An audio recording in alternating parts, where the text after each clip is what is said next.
Continuamos nuestra tertulia de Descubriendo el siglo XXI y pasamos página, cambiamos tercio, como dicen los toreros. Y vamos a conversar de lo que habíamos comenzado la semana pasada, sobre la figura de los sacerdotes en el mundo del Nuevo Testamento, en el mundo que conoció Jesús. Y es importante conocer, porque no nos vaya a pasar, y nos está pasando muchas veces, que no tenemos quien nos lo explique. Cuando hablamos de la palabra, por ejemplo, sacerdotes, nos viene enseguida a la mente el sacerdote católico o ortodoxo que conocemos, o el pastor protestante que conocemos y demás. Y no tienen nada que ver. No tienen absolutamente nada que ver. Ya veíamos la semana pasada lo que significaba el sumo sacerdote, que solamente había uno en activo. Los otros se quedaban eméritos, por así decir, pero que les gustaba zascandilear, les gustaba meterse en lo que no le llaman. Anás y Caifás, el uno era yerno del otro, y uno mandaba y otro había sido el sumo sacerdote en aquel momento. Pero además de los sumos sacerdotes del momento, había otro grupo de sacerdotes. Israel en tiempo de Jesús era una auténtica teocracia, o sea, un reino en el cual el que mandaba era Dios. Y por tanto, ¿cómo era la cadena de transmisión de órdenes? A través del sumo sacerdote, que únicamente él tenía permiso para entrar en el Santo de los Santos. Era el sumo sacerdote. Pero a la vez el sumo sacerdote tenía unas ramificaciones de gentes que ellos interpretaban la ley. Y ellos van a sentirse relegados y molestos ya con Herodes y posteriormente con las autoridades romanas. Porque no podían hacer simplemente, como decimos vulgarmente, no podían hacer lo que les daba la gana. Como quiera lo hacían, pero el gran poder era el ser dueños de vida y de muerte. Y ahí los romanos le dijeron, de eso nada, la muerte se la reserva, la pena de muerte se la reserva al procurador romano. E incluso había la imposición y la unción.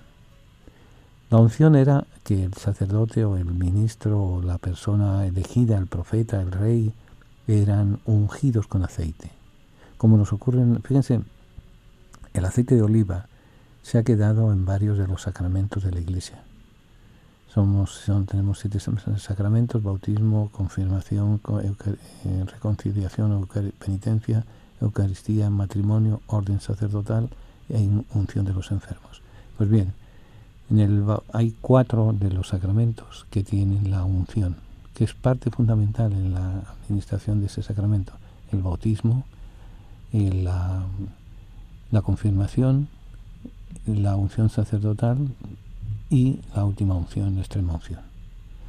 Entonces el sacerdote, además de recibir la unción, recibía la imposición. Era imponerle encima una serie, creo que lo vimos la semana pasada, pero siempre es bueno recordarlo, el imponer una serie de ornamentos. El que lleva tal ornamento, ese se sabe que es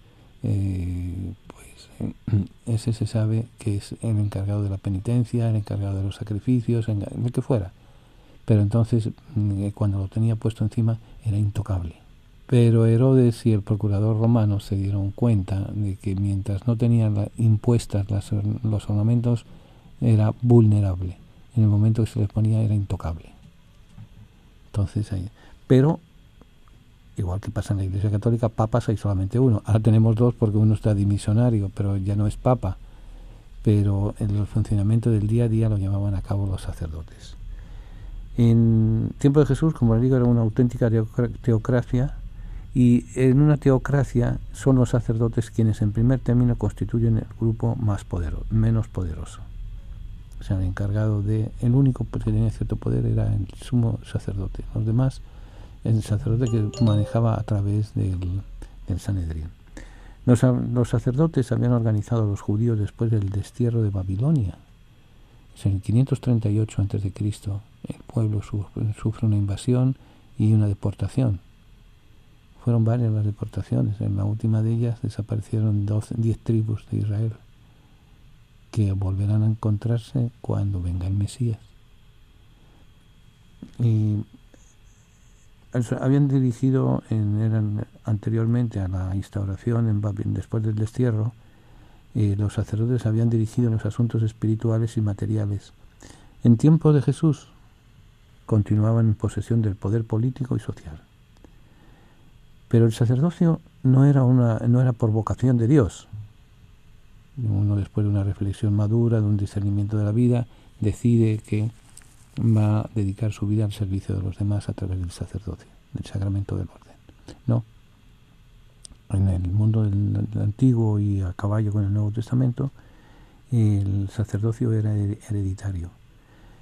Por tanto, según la ley de Moisés, solo podían ser sacerdotes los descendientes de Aarón. Esto es, los sacerdotes de Aarón, ¿quién era? El hermano de Moisés. Y así lo vemos explicitado en el capítulo 28 del libro del Éxodo, en el capítulo 17 del libro de los Números, en el capítulo 1 del Evangelio de Lucas y en un fragmento de la carta a los Hebreos. Formaban, por tanto, un círculo estrechamente unido. A los 20 años, el hijo del sacerdote es presentado en el templo, donde tiene que demostrar la legitimidad de su nacimiento. Tendría que demostrar que era hijo de un miembro de la tribu de la familia de Aarón, porque ahí va a haber dos grupos que van a proveer, por así decir, a los eclesiásticos. Vamos a usar palabras que entendemos hoy en día. Unos son los descendientes de Aarón, hermano de Moisés, que los sacerdotes son descendientes de él, y otros van a ser los que se encargan del funcionamiento del templo y de las cosas religiosas, que son los descendientes de la tribu de Leví. Los sacerdotes y los levitas estaban muy unidos en ese sentido. Ahora, hay que demostrar que perteneces a la familia de Aarón. Después de comprobar que no tiene defecto físico, le ordenaban mediante un baño de purificación. Fíjense que es interesante e importante la higiene personal, la higiene que significa también no solamente el nacimiento del agua. ¿De dónde nace la vida? Del agua. ¿De dónde nace una nueva vida? A través del agua. Entonces, en el subconsciente judío va a estar muy presente el paso a través del agua. Ejemplo, diluvio. Hay una nueva realidad después del diluvio. Ha pasado por el agua. Ejemplo, cruce del Mar Rojo. Han pasado a través del agua y empiezan una nueva vida. Ejemplo tercero, el pueblo de Dios cuando entra a la tierra prometida capitaneada por Josué, cruzan el Jordán. Es verdad que el sitio donde cruzaron el Jordán no llega más arriba a la cintura, pero es el símbolo del cruce del agua. Entonces, cuando a un sacerdote se le encomendaba la función sacerdotal, tenía que pasar por el baño de purificación. Los baños de purificación están muy extendidos en la religión judía, también en el Islam, pero sobre todo en la religión judía. El judío cada ciertos días tiene que ir a meterse en una bañera que tiene que tener unas determinadas medidas de altura, de ancho y demás, y le tienen que cubrir el agua hasta cierto punto. Todo lo tienen bien detallado en dos libros importantes, en la Mishnah y sobre todo en el Shulman Aruch, el libro que el José Cuervo, un judío del siglo XV, recopiló en castellano antiguo, pero las ediciones modernas vienen ya con castellano nuevo. En castellano antiguo me refiero al castellano del siglo XVI, siglo XV, siglo XVI, cuando está empezando a coger fuerza. Entonces, hay que purificarse. Cuando ya ha demostrado que es legítimo descendiente, que no tiene defectos físicos, el cojo, el ciego, el manco, el tartamudo, que tiene epilepsia, no es apto, tiene defectos físicos. Entonces, una vez hecho el baño, lo van a vestir con hábitos sagrados y se van a celebrar unos sacrificios todo durante una semana. Y de esta forma queda rehabilitado para ofrecer sacrificios. Capítulo 10 de la carta a los Hebreos, verso 11. Es ejecutor de ritos. Mateo y Lucas nos hablan. Mateo en el capítulo 8, verso 4 y Lucas en el capítulo 17, verso 14. Y ejecutan ritos para el servicio al templo. Lucas 1, 5, 8. Los sacerdotes no estaban encargados de la enseñanza de la ley. Esto era propio de los escribas. O sea, sumo sacerdote, máxima autoridad. Después hay tres jefes de sacerdotes y después está la tropa de sacerdotes, por así decir. El montón de sacerdotes.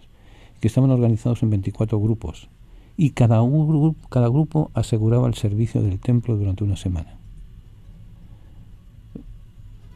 De los 7.000 sacerdotes, 24 grupos, cada grupo aseguraba que al menos 2 veces al año él estuviera de servicio y mantenían el templo, los turnos se sacaban a suerte.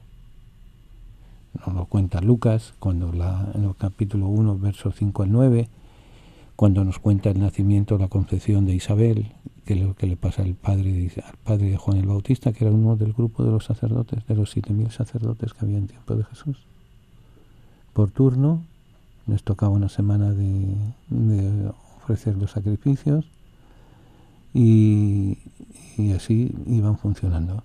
Por la cantidad de culto que existía en el templo y para atenderlos se necesitaban 300 sacerdotes ayudados por 400 levitas. O sea, no daban abasto en el templo de Jerusalén a hacer los sacrificios, a hacer las ofrendas.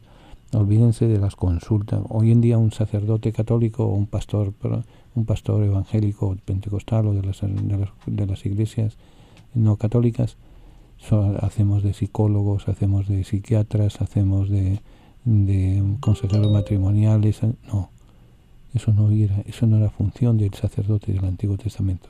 La función del sacerdote del Antiguo Testamento era ofrecer los sacrificios en el templo de Jerusalén, ofrecer las ofrendas. No entraban en discusiones teológicas, no, eso le toca a los levitas, a los escribas, que ya veremos quiénes eran estos señores. A los sacerdotes les tocaba simplemente guardar su turno, ofrecer los sacrificios y vivir de los sacrificios. O sea, muchas veces pensemos que cuando se ofrecían un carnero, normalmente, cuando digo un carnero, una oveja, un buey, dependiendo, no se quemaba todo. Se quemaban las entrañas, o sea, lo que es todo el aparato digestivo. La otra era carne comestible y por tanto se podía distribuir a los demás. Por eso, ahí donde viene, cuando el Concilio de Jerusalén, una vez comenzado el cristianismo, una de las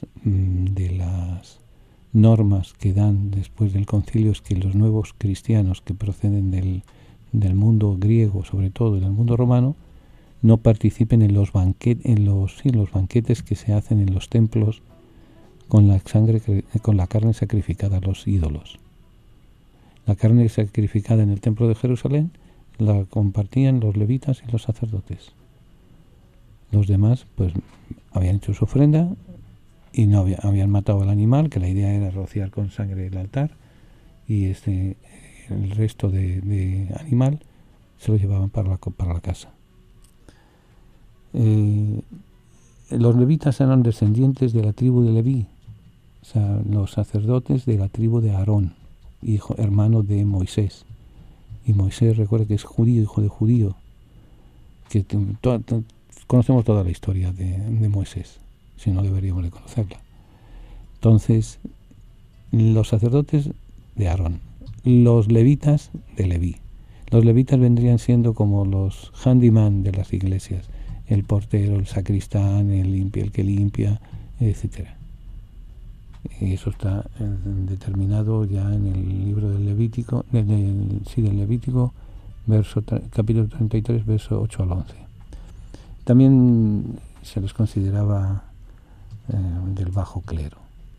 Los sacerdotes más importantes que llegaban a ser una aristocracia eran el sumo sacerdote, que era jefe de todos los judíos, pero fíjense que era jefe de todos los judíos, no solamente los que vivían en Israel, los que vivían en la provincia de Judea, vivían en la Galilea, sino de todos los judíos que hubiera en el mundo. Y en el tiempo de Jesús había comunidades judías en Alejandría, había comunidades judías en el norte de Grecia, había comunidades judías en Roma, había comunidades judías en la península ibérica. Eso por citar algunos así de memoria. Había comunidades judías en Etiopía, que los de Etiopía hasta el otro día prácticamente han estado allí. Y todavía sigue habiendo una comunidad judía importante. O sea, era lo que él dictaminaba, el sumo sacerdote llegaba un poco como hacemos hoy en día hoy mejor que el día de hoy. El Papa Francisco ha dicho que hay que retirar el apoyo a la pena de muerte en el catecismo de la Iglesia Católica. Y eso sirve para los católicos que viven en Italia, los católicos que viven en Roma, que al fin y al cabo el título de Francisco es obispo de Roma. Ese es donde le viene el poder. Pero no debería de legislar para otros sitios. Pero si en eso se toma Ahora entenderán por qué quiero que veamos las figuras del Antiguo y del Nuevo Testamento, el tiempo de Jesús. Porque la Iglesia lo que hace es, en las primeras comunidades, van saliendo de las comunidades judías y de las comunidades griegas que había en el norte de África, que había en el Mediterráneo, que había en Roma, que había en Jerusalén. Van a organizarse de esa manera. El sumo sacerdote, que tiene potestad sobre todos los judíos, después los sacerdotes, o después incluso los sacerdotes que llegaban a ser una aristocracia, ellos ya daban cabida a una serie de interpretaciones de la ley. Los sacerdotes más importantes llegan a ser una aristocracia, que eran el sumo sacerdote, jefe de todos los judíos y extranjeros, responsable principal el otro sacerdote responsable principal del templo, administrador, presidente por oficio del Sanedrín o Gran Consejo. Era el único sumo sacerdote, el único mortal que entraba en la parte más íntima, sagrada e importante del templo. Y lo hacía 3 veces en el año. 3 veces en un solo día al año, el día de la expiación o el día de la penitencia instituido por Dios. A partir del año 37 a.C., Herodes I y luego los procuradores o gobernantes romanos tenían el derecho a nombrar y deponer a los sumos sacerdotes. Desde a partir de Herodes ya deja de ser hereditario el título de sacerdocio, sumo sacerdote, porque antes era una endogamia, como que el que dice. Sumo sacerdote le sucedía a alguien de su familia, el hijo o el yerno o el sobrino o el cuñado, pero tenía que entrar dentro del entorno de la familia. Herodes, sabiendo el poder que tenían, les corta las alas, y el procurador romano pues continúa en esa imposición. Ellos le dejan que se coman las uñas, como que el que dice, de rabia, pero no les quedó más remedio. Por eso entenderemos por qué querían la prisa que tenían en matar a Jesús, y por eso hacen una sesión extraordinaria de noche para juzgarlo, porque si no tendrían que aguantárselo a que terminara la Pascua, las fiestas de la Pascua, que duraba varios días, que duraba casi 10 días. Entonces, cuanto antes mejor.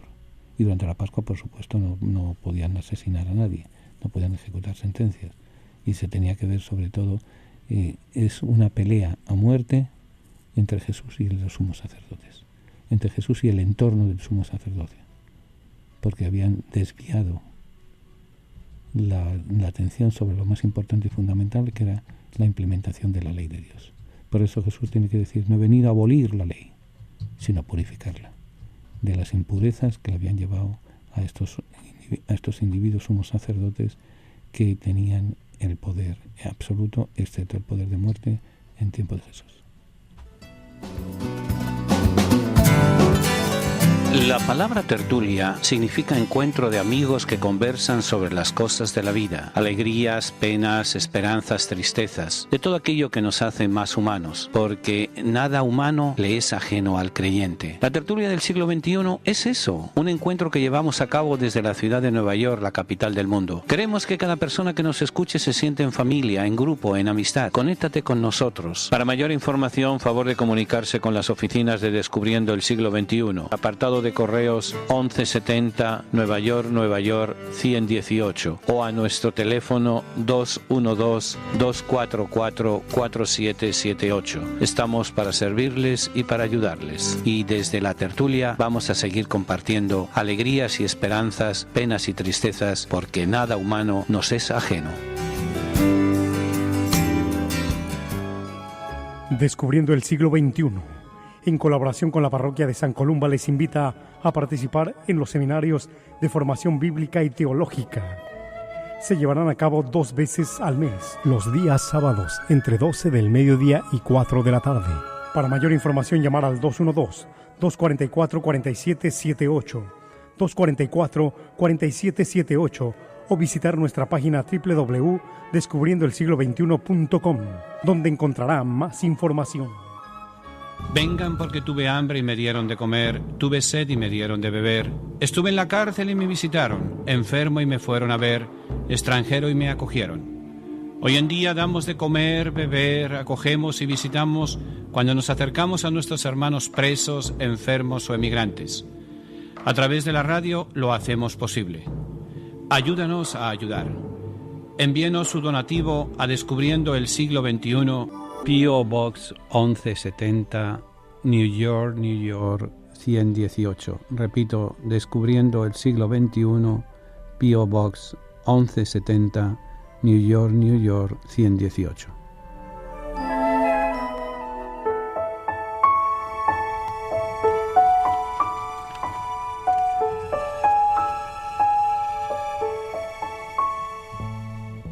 Continuamos nuestra tertulia y ahora entenderán por qué la intervención de Anás en el proceso se explica cómo mantenían su influencia y prestigio a pesar de haber sido cesados como sumos sacerdotes por parte de las autoridades romanas y judías, sobre todo Herodes. Herodes fue el martillo, como aquel que dice, contra los sumos sacerdotes, contra el Sanedrín y demás, porque ellos querían mantener la ley de Moisés como vigente. Y Herodes no estaba por la movida, y estaba por el capricho de hacer lo que a él le parecía bien, lo que le daba la gana. Y fue un gran rey en muchos sentidos. De hecho, se le llama Herodes, y pocos son los reyes que tienen ese nombre en la historia. Herodes el Grande. Había vivido un tiempo de su vida en Roma y sabía las influencias, y tenía sus influencias con los romanos, y construye la ciudad de Cesarea del Mar, donde van a establecer su residencia los procuradores romanos, y construye una serie de fortalezas, entre ellas la fortaleza de Herodión. Es vaciar una montaña para poner dentro su palacio y su tumba. Y sobre todo era un gran tirano contra su pueblo, y los sumos sacerdotes se la tuvieron que aguantar. Además de sumo sacerdote, el sacerdote era el comandante del templo, era responsable del orden.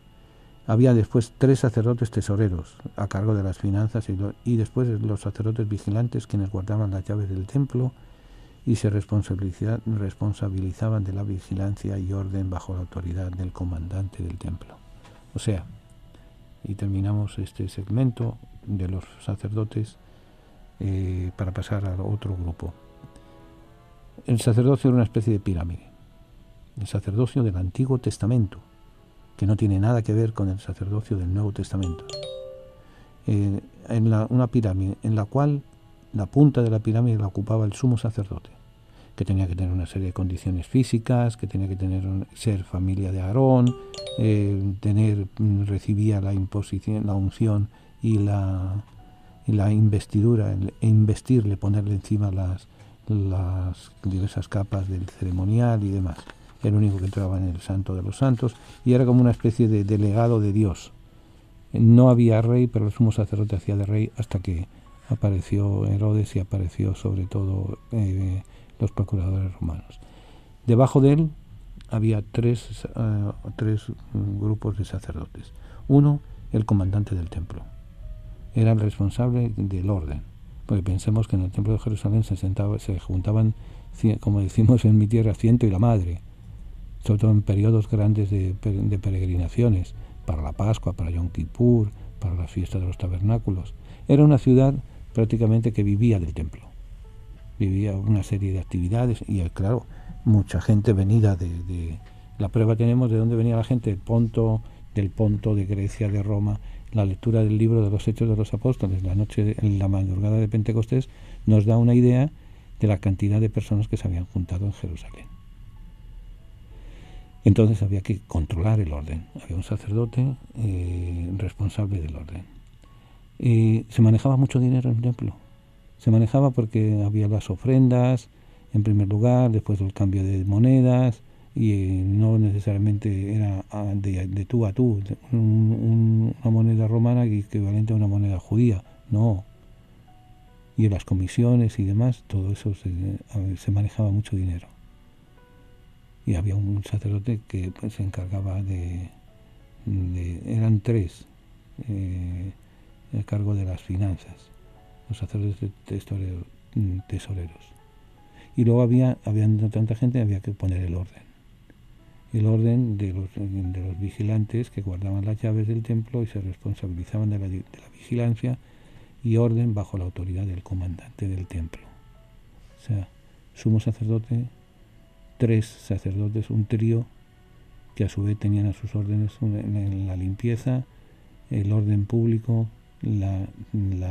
¿por qué digo la limpieza? Porque sacrificar animales, pensemos que en el siglo I no existían todavía las neveras ni los frigoríficos, y durante el invierno pues Jerusalén llueve y nieva y no hay problema de frío, pero durante el verano hace calor y muchas veces bastante calor. Entonces llevar animales como era un buey, o como era una vaca, o como era un carnero, o como era rajarlos por medio. Primero que tenían que estar limpios, por eso la piscina de Siloé, la piscina de Bethesda, todo el pórtico del templo, había que lavar el animal antes de ser sacrificado. Y después de ser sacrificado, toda la sangre que corría, la sangre apesta. O sea, no es que apeste la sangre, es que la sangre descompuesta huele mal y es contaminante. Entonces tenían que tener vigilantes de las limpiezas, del cuidado del templo. Y luego pues, se formaban gente, o sea, el de las finanzas, el de la limpieza, el de las llaves del templo y el que se encargaba de la vigilancia. Va a ser importante porque cuando llega el prendimiento de Jesús, que Judas le delata y le denuncia dónde van a estar, qué les va a entregar, ¿quiénes nos dice el texto evangélico, el texto del Evangelio? Que fueron a buscarle los guardias, no la guardia romana, sino la guardia del templo. Que va a haber ese conflicto un poco de poderes, que los que le abofetean a Jesús, los que le cargan encima son miembros de la guarnición romana. Van a ser los que van a conducirla. Ellos eran los que tenían la autoridad para conducir la pena de muerte. Los soldados romanos. Pero los del templo no podían. No podían hacerlo los soldados del templo por dos razones. Primero, porque la ley no se lo permitía. Y en segundo lugar, era víspera de la Pascua y no se iban a contaminar tocando un cadáver, tocando sangre de una persona para poder celebrar la Pascua. Interesante, ¿verdad? Siempre tenemos necesidad de contemplar el misterio de la misericordia. Es fuente de alegría, de serenidad y de paz. Es condición para nuestra salvación. Misericordia es la palabra que revela el misterio de la Santísima Trinidad. Misericordia es el acto último y supremo con el cual Dios viene a nuestro encuentro. Misericordia es la ley fundamental que habita en el corazón de cada persona cuando mira con ojos sinceros al hermano que encuentra en el camino de la vida. Misericordia es la vida que une a Dios y el hombre porque abre el corazón a la esperanza de ser amados para siempre, no obstante el límite de nuestro pecado. Con estas palabras el Papa Francisco convoca a toda la Iglesia con la misericordia del Padre. Viviremos y sentiremos en la Iglesia el amor del Padre, la fraternidad del Hijo, la santidad del Espíritu Santo. Únete a la familia de Descubriendo el Siglo XXI para celebrar la gracia del Señor. Para mayor información, favor de comunicarse con las oficinas de Descubriendo el Siglo XXI, al apartado de correos 1170 Nueva York 118 o a nuestro teléfono 212-244-4778. Estamos para servirles y para ayudarles. Tiene ya su Biblia, la colección de libros que han marcado la historia de la humanidad en los últimos 25 siglos. Si aún no posee una Biblia, nosotros podemos ofrecérsela a un precio módico, tanto en inglés como en español, o incluso bilingüe. Para precios y ediciones, favor de llamar a Descubriendo el Siglo XXI, 212-244-4778, 212-244-4778, o visite nuestra página de internet www.descubriendoelsiglo21.com. Sección de tienda. Oración del diezmo. Recibe, Señor, mi ofrenda. No es una limosna, porque no eres mendigo. No es un aporte, porque no lo necesitas. No es el resto que me sobra que te ofrezco. Este monto representa, Señor, mi reconocimiento y mi amor, pues si lo que tengo es porque tú me lo diste, Señor. Amén.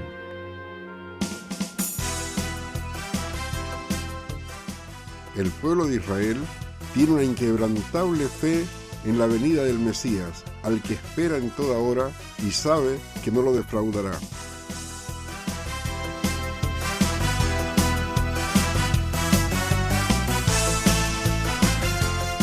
Continuamos nuestra tertulia y les recuerdo, mañana viernes, misa de primer viernes, pasado mañana sábado, seminario, introducción al Nuevo Testamento y nada más. Y el sábado que viene, el sábado de la semana que viene, no este sábado, sino el sábado 11, vamos al paseo de convivencia, de sentido de participación en Tuxedo, el sábado 11 de agosto.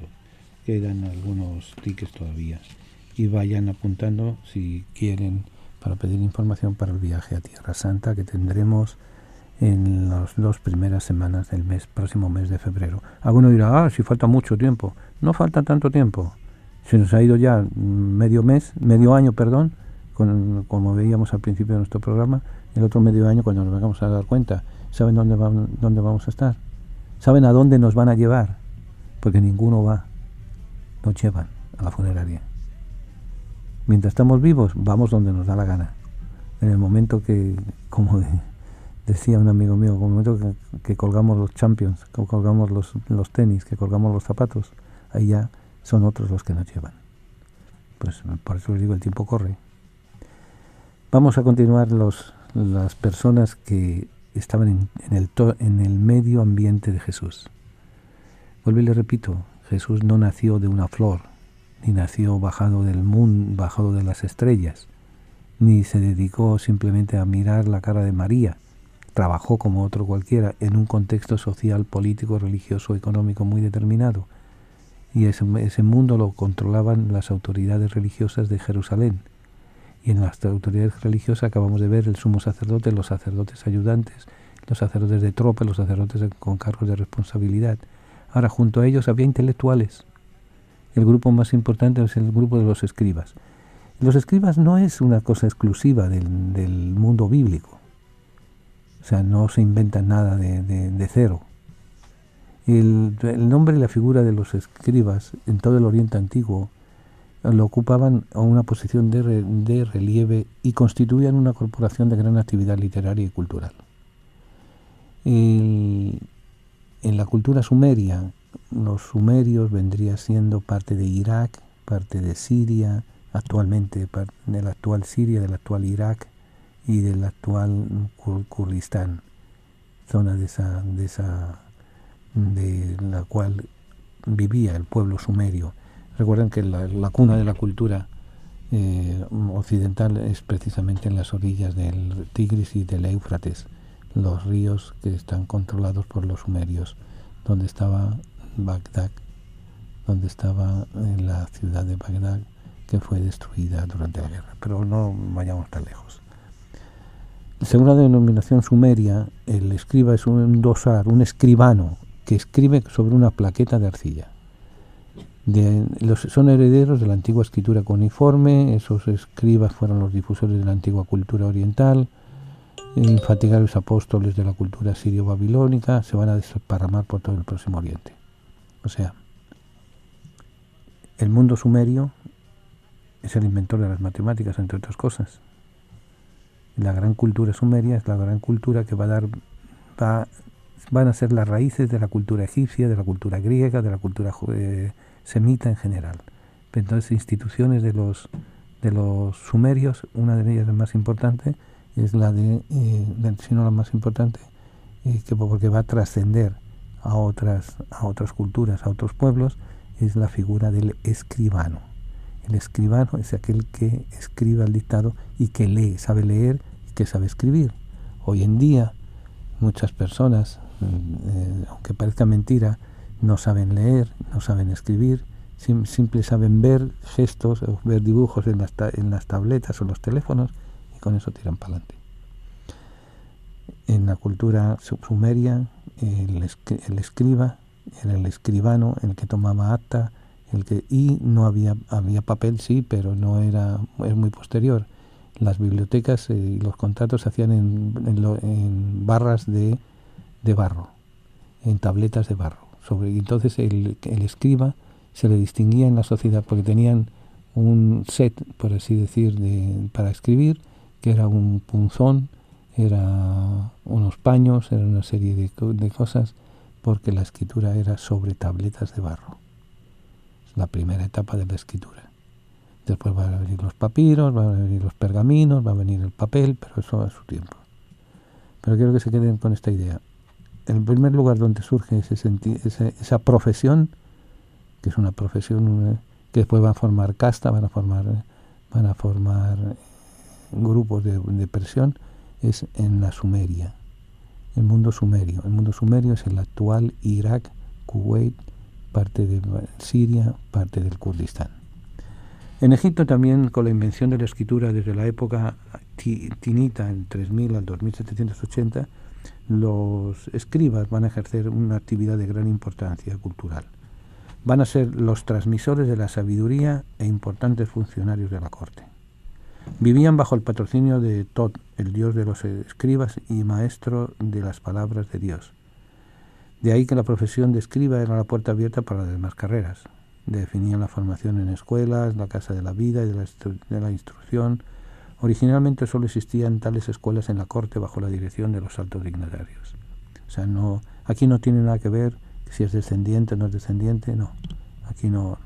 Ese problema surge en otras descendencias de los sacerdotes, pero no en la descendencia de los escribas. Tenían su Dios particular. La profesión de escriba era la puerta abierta para poder ascender, porque sabía manejar las cuentas, sabían manejar la escritura, sabían leer y escribir. Eso va dando poder, la cultura va dando poder en todo momento. Desde el nuevo imperio, a cada centro administrativo, cada templo posee una escuela de formación de nuevos escribas. O sea, en torno al centro de culto había un centro educativo para los escribas, para que supieran leer, para que supieran escribir, para que supieran explicar las cosas relativas a las divinidades y demás. Cada templo, por tanto, era escuela de formación de nuevos escribas y de funcionarios de la corte. Tal institución fue el factor de una cultura cosmopolita internacional y de la famosa sabiduría egipcia, que ejerció una gran influencia en la corte de Judá. Fíjense cómo las cosas están interrelacionadas. En los primeros vestigios históricos que nos hablan de un grupo de intelectuales, de personas que sabían leer y escribir, se da en la Sumeria, en la región de Irak, Kuwait, Siria, pedazo de Siria y pedazo del Kurdistán. Allí es. Ellos van a influir, van a ser gente que saben leer, que saben escribir en tabletas de barro, van a influir en el mundo egipcio. El mundo egipcio retoma esa figura, pero ya no tienen que escribir en tabletas de barro, porque la escritura ya se ha desarrollado, el papiro sobre todo, y ellos van a ser los administradores de esa enseñanza, de esas leyes y demás, los escribas. Ellos van a influir posteriormente, además de el mundo egipcio, en las tribus en el reinado de Judá, en los judíos. Los judíos van a tomar, en la creación es en Sumeria, repito, los toman los egipcios el modelo, lo combinan con una serie de cosas, y finalmente el pueblo de Israel, la tribu de Judá, el rey de Judá va a copiar esa y va a introducir esa institución en el mundo judío. La palabra tertulia significa encuentro de amigos que conversan sobre las cosas de la vida, alegrías, penas, esperanzas, tristezas, de todo aquello que nos hace más humanos, porque nada humano le es ajeno al creyente. La tertulia del siglo XXI es eso, un encuentro que llevamos a cabo desde la ciudad de Nueva York, la capital del mundo. Queremos que cada persona que nos escuche se siente en familia, en grupo, en amistad. Conéctate con nosotros. Para mayor información, favor de comunicarse con las oficinas de Descubriendo el Siglo XXI. Apartado de correos 1170 Nueva York 118, o a nuestro teléfono 212-244-4778. Estamos para servirles y para ayudarles. Y desde la tertulia vamos a seguir compartiendo alegrías y esperanzas, penas y tristezas, porque nada humano nos es ajeno. Venga a honrar al Divino Niño Jesús el tercer domingo de cada mes. tendremos la celebración de la Santa Misa a las 2 de la tarde en la parroquia San Columba, ubicada en el 343 West de la 25 Street en Manhattan. Para mayor información, favor de comunicarse con nuestras oficinas al 212-244-4778, 212-244-4778. Vengan porque tuve hambre y me dieron de comer, tuve sed y me dieron de beber. Estuve en la cárcel y me visitaron, enfermo y me fueron a ver, extranjero y me acogieron. Hoy en día damos de comer, beber, acogemos y visitamos cuando nos acercamos a nuestros hermanos presos, enfermos o emigrantes. A través de la radio lo hacemos posible. Ayúdanos a ayudar. Envíenos su donativo a Descubriendo el Siglo XXI, P.O. Box 1170, New York, New York 118. Repito, Descubriendo el Siglo XXI, P.O. Box 1170, New York, New York 118.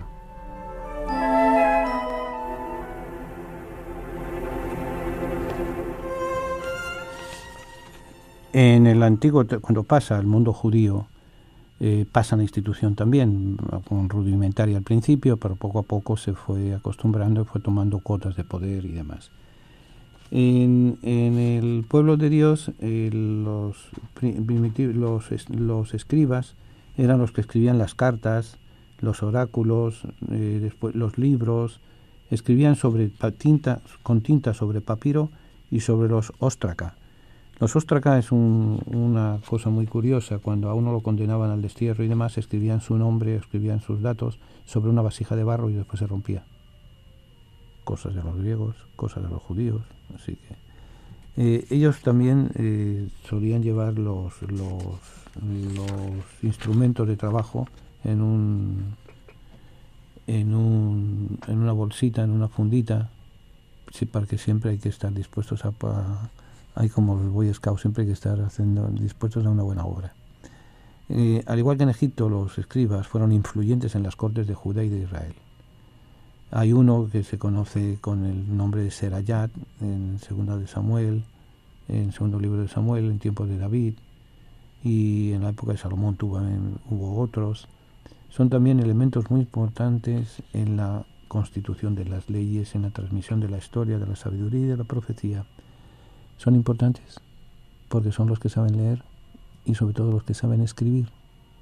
Y a ellos hay que acudir cuando el poeta le da, como David. Probablemente David no supiera leer ni escribir, lo cual no era extraño, pero tenía su orden, escribas, para la palabra que sea escriba, el que escribe, el que se dedica a la intelectualidad y a conservar las cosas.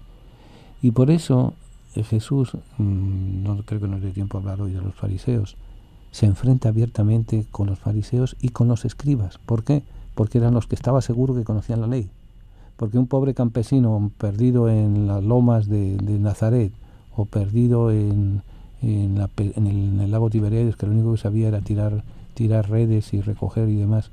Por cierto, yo sé que entre los oyentes habrá alguien que sabe más que yo, cualquiera, más que yo, sobre la pesca.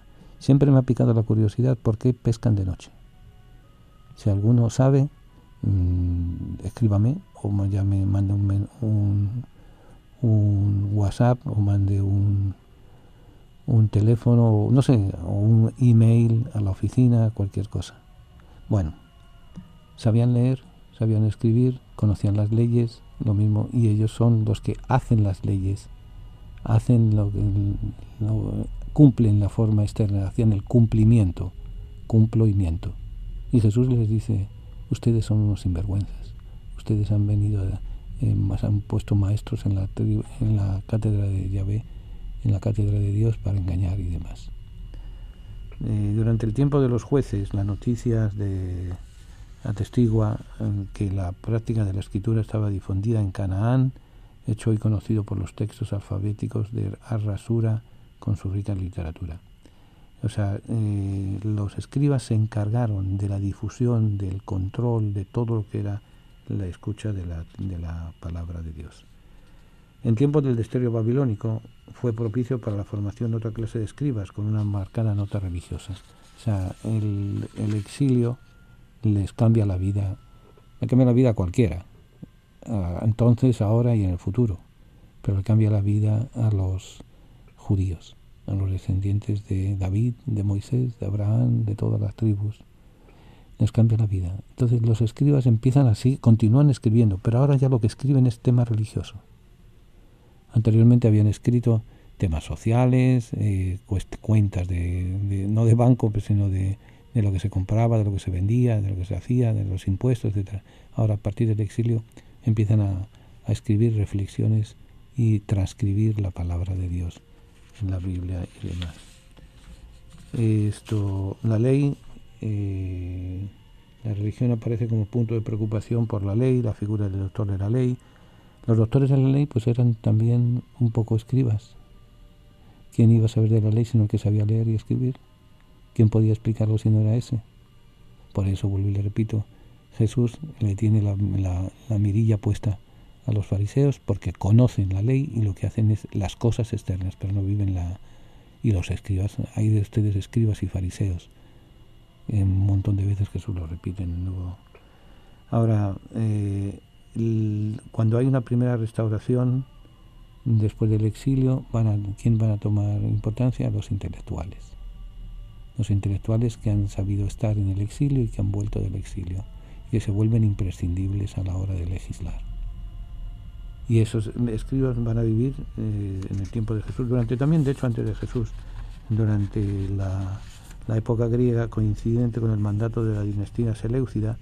La función del escriba se consideraba como la más noble. En el libro del Eclesiástico 38:1, los escribas se organizan en la sinagoga y poco a poco se dividen en las diversas tendencias del judaísmo como los saduceos, fariseos y esenios. O sea,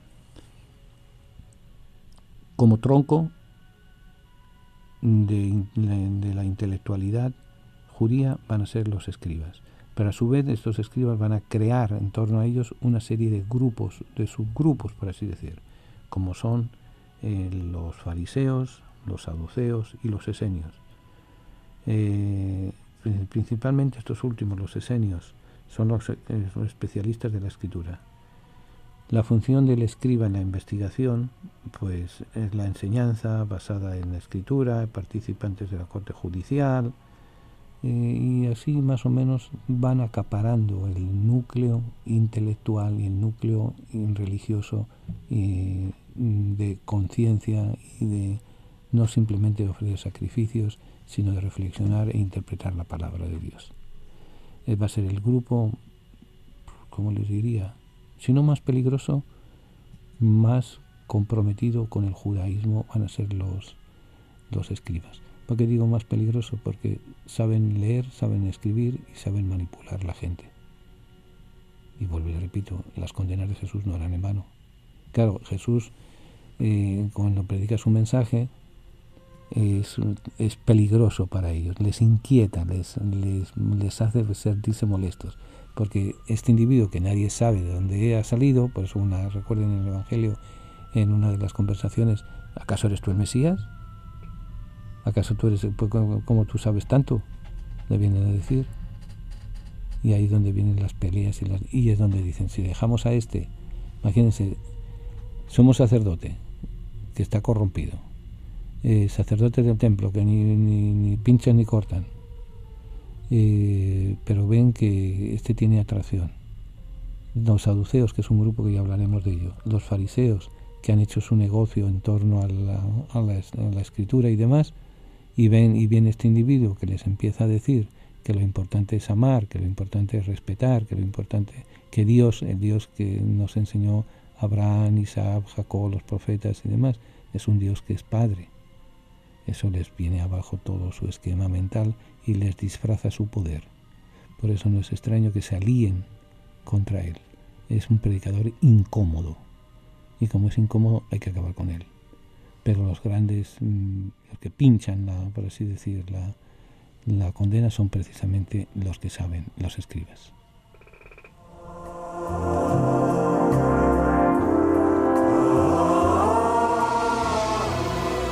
Siempre tenemos necesidad de contemplar el misterio de la misericordia. Es fuente de alegría, de serenidad y de paz. es condición para nuestra salvación. Misericordia es la palabra que revela el misterio de la Santísima Trinidad. Misericordia es el acto último y supremo con el cual Dios viene a nuestro encuentro. Misericordia es la ley fundamental que habita en el corazón de cada persona cuando mira con ojos sinceros al hermano que encuentra en el camino de la vida. Misericordia es la vida que une a Dios y el hombre porque abre el corazón a la esperanza de ser amados para siempre, no obstante el límite de nuestro pecado. Con estas palabras el Papa Francisco convoca a toda la Iglesia con la misericordia del Padre. Viviremos y sentiremos en la Iglesia el amor del Padre, la fraternidad del Hijo, la santidad del Espíritu Santo. Únete a la familia de Descubriendo el Siglo XXI para celebrar la gracia del Señor. Para mayor información, favor de comunicarse con las oficinas de Descubriendo el Siglo XXI, al apartado de correos 1170 Nueva York 118 o a nuestro teléfono 212-244-4778. Estamos para servirles y para ayudarles. Tiene ya su Biblia, la colección de libros que han marcado la historia de la humanidad en los últimos 25 siglos. Si aún no posee una Biblia, nosotros podemos ofrecérsela a un precio módico, tanto en inglés como en español, o incluso bilingüe. Para precios y ediciones, favor de llamar a Descubriendo el Siglo XXI, 212-244-4778, 212-244-4778, o visite nuestra página de internet www.descubriendoelsiglo21.com, sección de tienda.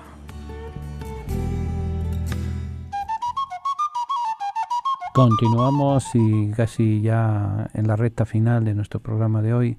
También en el Nuevo Testamento van a funcionar los escribas.